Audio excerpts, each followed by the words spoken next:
Thank you for this introduction and that you only mentioned these elements in my life.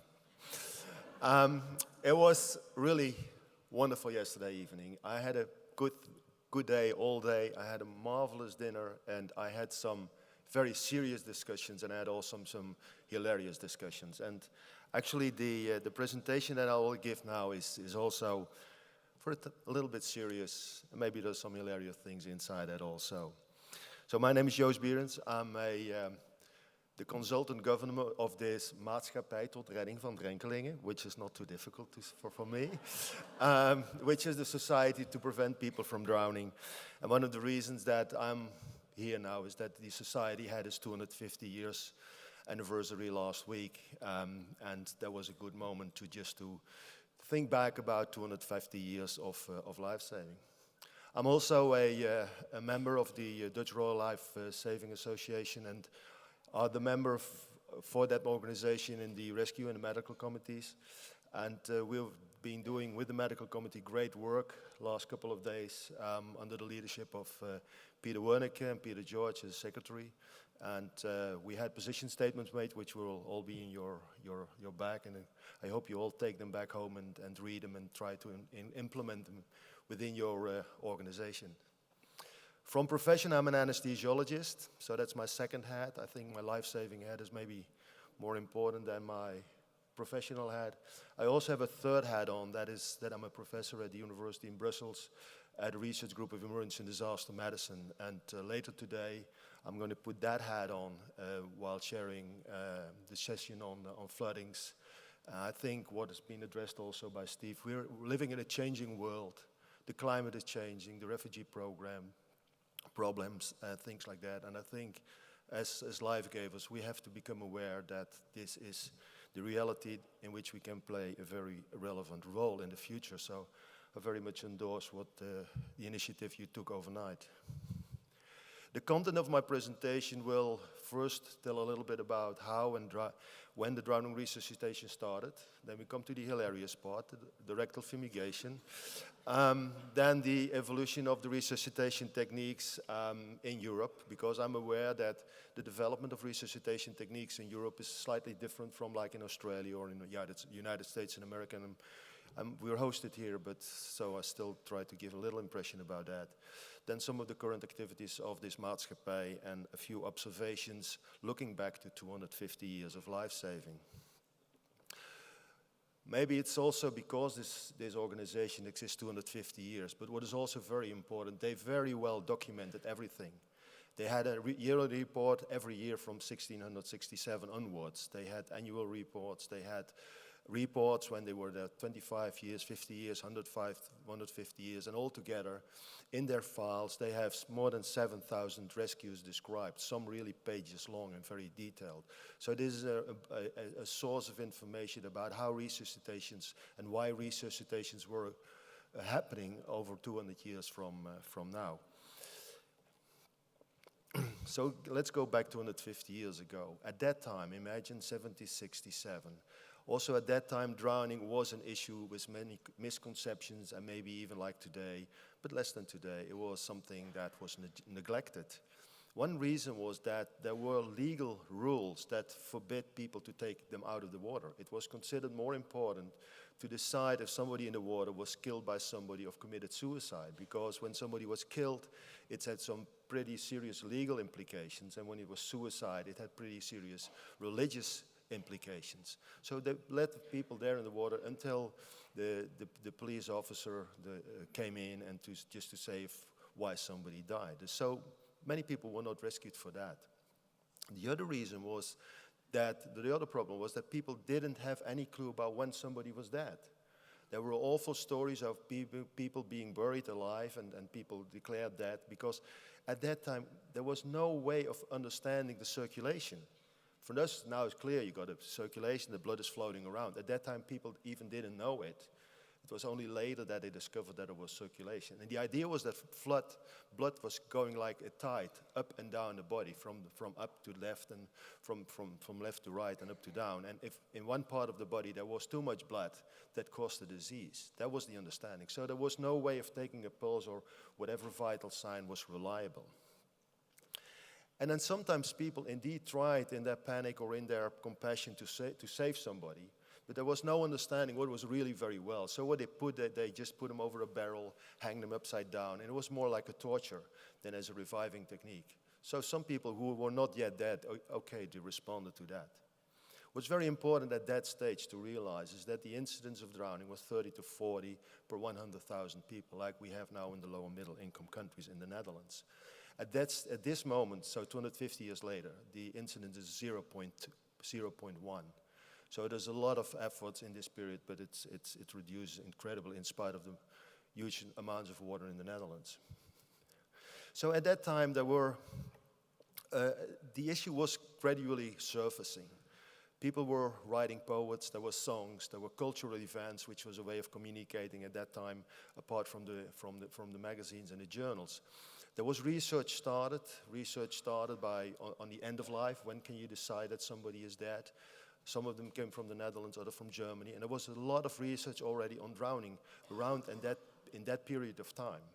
So there was research from France, from Italy, and from the UK, where people were already very interested to know, okay, what's actually happening with all these drowned victims and how should we work that out? And there was already this international body of knowledge, so people contacted each other.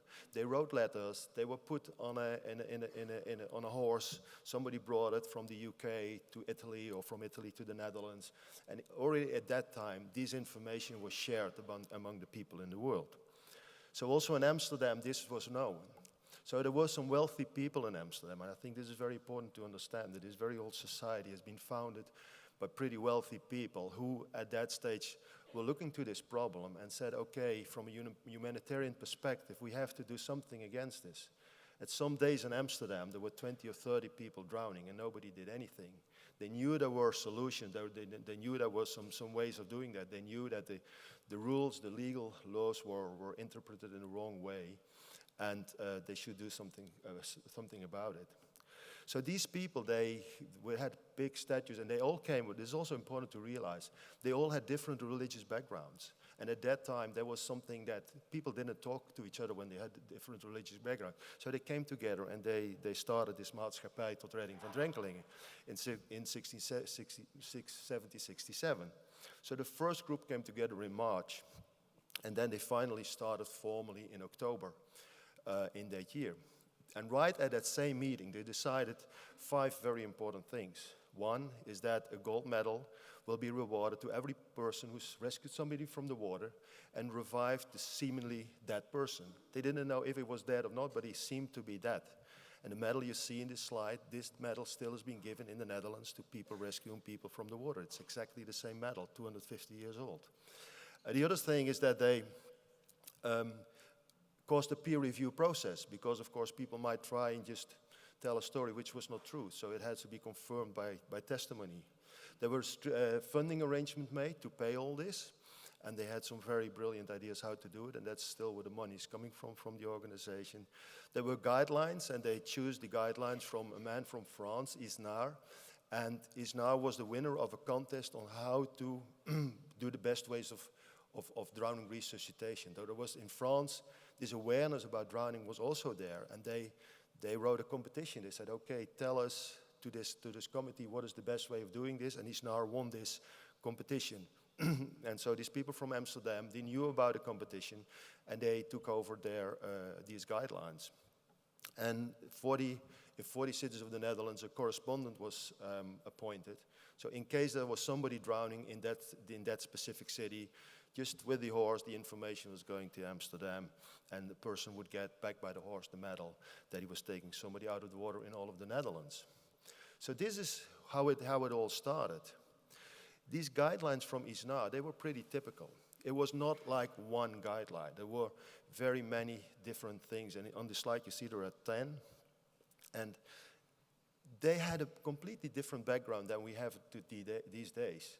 Like rubbing was just to move the blood in the body. It was not to warm somebody, it was to make the blood moving in the body. Inflation of air was not to ventilate somebody, but to blow the water out of the lungs. So there were a lot of these misconceptions at that time. And a coffin was made, and you see it on the slide, with all kind of ingredients to resuscitate the person at that moment. Actually, if you look to all these different ways of it, and we look into the perspective we have now, actually what it was, there were 3 different ways of doing the resuscitation. One is to establish if somebody was dead, and that could be whatever. The other one was actually to revive the person, and the third one was to do the aftercare, either to stimulate the ventilation or to prevent hypothermia. And the box you see in this slide is like in a production-made box, which was available, several hundreds of them were in the Netherlands, in all kinds of places. And actually this program was that the pharmacies and the police stations had one of these boxes. And actually you compare it with the AED programs we have these days, that you have an AED on every corner of the street. At that stage, there were these boxes everywhere in the Netherlands in case somebody drowned. And then we come to this rectal fumigation, because that was one of these elements. And you see it here, and it was even older than that time. And it's very funny. How could that work? Why is that? Why is this taken seriously?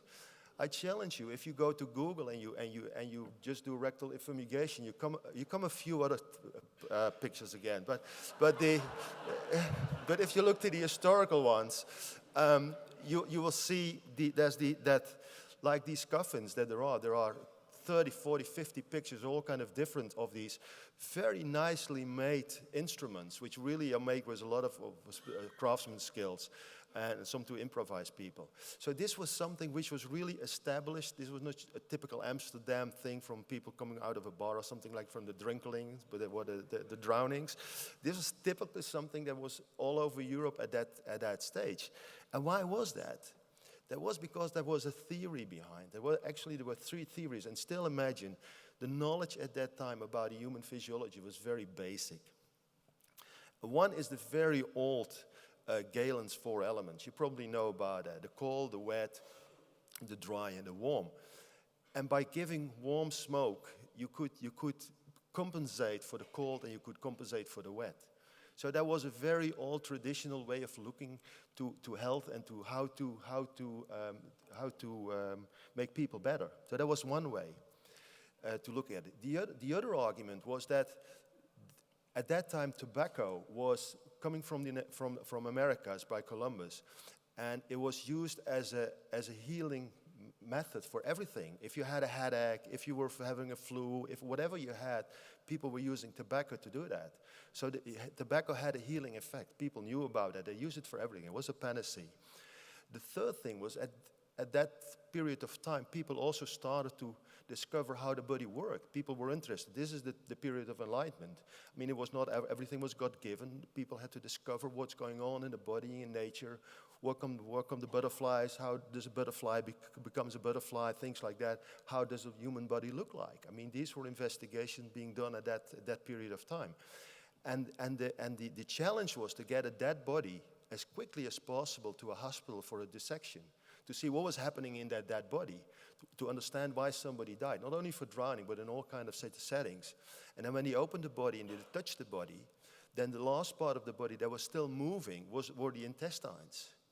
And in their concept of what a white person lived, they said it's either the innate heat or a living principle. They were thinking that this innate heat, so the last resort of living was in that part of the intestines. So if you could get this smoke, this healing smoke, into that part of the body where still there was some life, then from that point onwards, the body survived again. And there was proof. Because of course somebody was dead. You put the pipe back in the patient. You blow in it, and he survived. I mean, of course he was shocked, but it looked, as he survived. So so there was a theory, there was a practice, there was a proof, and it worked. And actually, this technique has been used for over 100 years all over Europe, and you see in the slide that rubbing remained very, very relevant. Rectal fumigation became relevant. External rewarming, but for more over this period of time, it remained relevant. After that, there was a period that people discovered that oxygen was important, that lungs were important, that you need to ventilate patients. But that was even also a lot to be discovered. So people said, okay, we have to open the bronchus to let the water out. We have to have a pneumothorax so that the lungs collapse and then the water can float out. We have to start with mouth-to-mouth ventilation, but you shouldn't do mouth-to-mouth ventilation. That's not very nice. People started to use bellows, but they inflated like 3, 4, 5 liters of air, and then lungs ruptures from that. So that was dismantled. There were manual ventilation techniques, which is just by making movements with your arms and compressing the thorax, that it imitated the ventilation of a person. And these techniques have been used for a pretty long period of time. And there was also a discussion about oxygen. And at that time, there was another theory, which is called dephlogistication, which is another way for looking at the oxygen issue. So it was only in 1960 that the mouth-to-mouth ventilation really became something that was really relevant. And in this picture, this is a very sensational picture. This is a medical student. He became a surgeon later.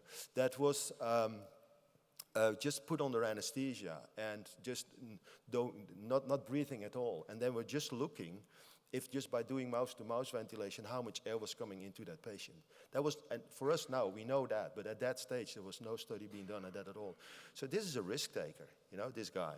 So, but he survived, and more studies came after that, and mouth-to-mouth ventilation became popular, and also in the statistics of the maatschappij, you see that within a period of three years, that the incidence or the frequency of mouth-to-mouth ventilation increased enormously. And then the resuscitation increased. It became more and more popular. First mouth-to-mouth ventilation, then circulation. But in the drowning field, what we observed was that there was less and less attention for the drowning issue. There was more and more cardiac arrest, and at a certain stage, and I think this conference is a very important place for everybody to realize that drowning is completely different than a primary cardiac arrest. In drowning, you have to ventilate. The AED is not relevant at all. In a cardiac arrest, you have to compress, and AED is very important. And I think this is one of the messages you really need to take back home. But these events were happening. So then in 2002, this maatschappij tot redding van drenkelingen, they kind of observed a kind of an inertness in the feeling of drowning. They saw that the last 40 years, absolutely not too many new research was being done. Dr Bierens, you're sitting somewhere in the front, was one of the very few people, oh, there you're sitting, John, was one of the very few people doing research at that particular stage, and there was very few things happening on that side. So they wanted to set up a conference, but the conference had an objective. Actually, it had 3 objectives. They wanted to establish a network. They wanted to come with recommendations, and they would get all the information available at that stage in one book. And they were successful in doing it. And now we're 15 years later. Our networks are increasing. We had a wonderful meeting with the researchers today of IDRA, of yesterday. The WHO is coming with a perfect book on guidelines that can be used by everybody in the world, and the book is getting in its 2nd edition. But the theme of this conference, Share Globally, Prevent Locally, could also be what's happening now? Oh, I'm losing my slide here. The theme of this conference is work globally and prevent locally could also apply for the maatschappij, because they say, okay, we played a role in the global field for a while now. We go back into the local situation. So I've been drawing back in their local situations. And they're going to do what they've been doing for 250 years. They still have their 5 meetings every year. We had about our 2,660th meeting last month. Can you imagine? 2,606 meetings from one organization. They're all tabulated. They're all calculated. We still give rewards to people in the Netherlands who take somebody out of the water, which are very impressive moments because the victim meets his or her rescuer.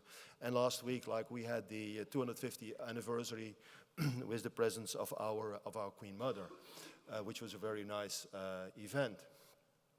What are my observations of this period, of these 250 years?